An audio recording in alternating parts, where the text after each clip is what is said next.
Hi, this is needlepointers.com. Today I'd like to show you how to make this crisscross cowl.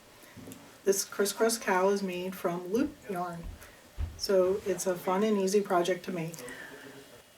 To make the crisscross scarf, I used 2 skeins of this Yarnspirations Blanket Easy yarn, one in a maroon color and one in a cream color. And I decided to make the crisscross stitch and then put 2 stripes of the alternate color along here, just on one side. And it will be a cowl, so it's going to be connected in a circle. We have a tutorial on how to do the crisscross stitch, and this is just using the crisscross stitch and nothing else fancy. So if you don't know how to do the crisscross stitch, please click the iCard or the link in the description of the video to visit our website, needlepointers.com, to find the link to the crisscross stitch tutorial so that you'll know how to do this stitch. For this cowl or scarf, whichever way you decide to make it, you will start with 14 foundation loops. So in the beginning of the crisscross stitch tutorial, where it tells you to count out your loops to start, you would count out 14 and start with 14. And that makes it a nice width for either a scarf or a cowl. Then what I did was stitch 11 rows of the main color. After that, I switched to the second color and I stitched 4 rows. Then I switched back to the main color and stitched 3 rows. I again switched to the alternate color and stitched another 4 rows. I then switched back to the main color and just started stitching the rest of the rows until I got long enough to make a cowl.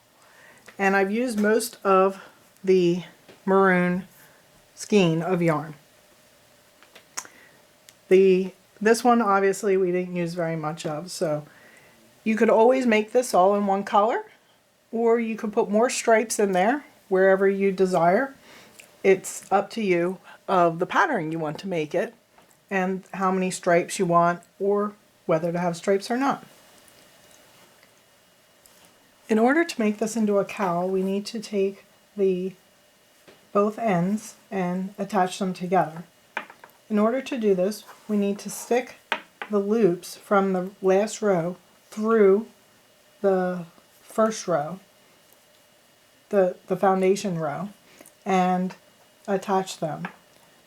You kind of want to match them up a little bit so that it will look like a contiguous piece, and not a spot where you join the 2 pieces together. So tuck them in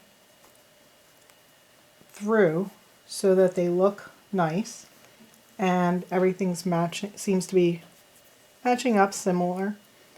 You can always wear this part towards the back of your neck when you're wearing the scarf, but we want to try to make them match up a little bit. Once you have them pushed through, all the loops pushed through to the back, and you like how it looks from the front, then carefully turn it around and be sure you have all the loops pulled through nicely here so you can find them. So you might want to count them, make sure you have your 14 loops there, and then we're just going to do a bind off, which is take the one loop, pass the loop next to it through the previous loop and pull. Next loop, pass it through the previous one and pull. Next loop, pass it through and pull. And just continue this all the way down.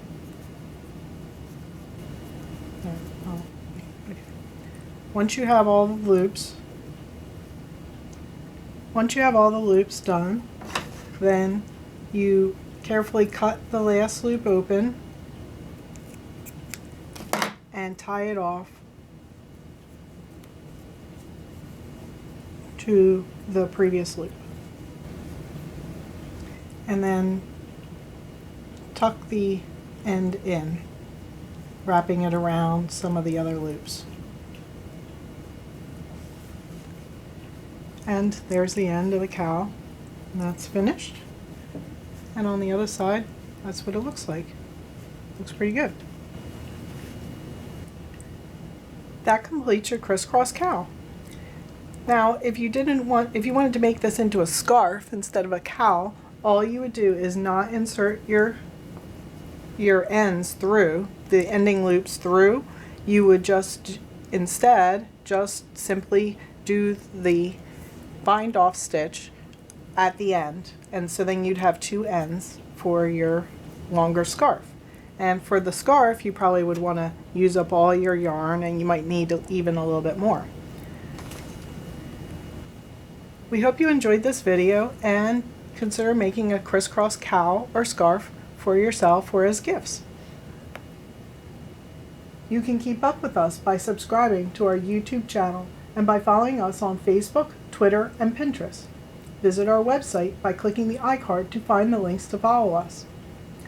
If you're on Pinterest, pin our projects to save them. This is a great way to keep track of your favorite projects.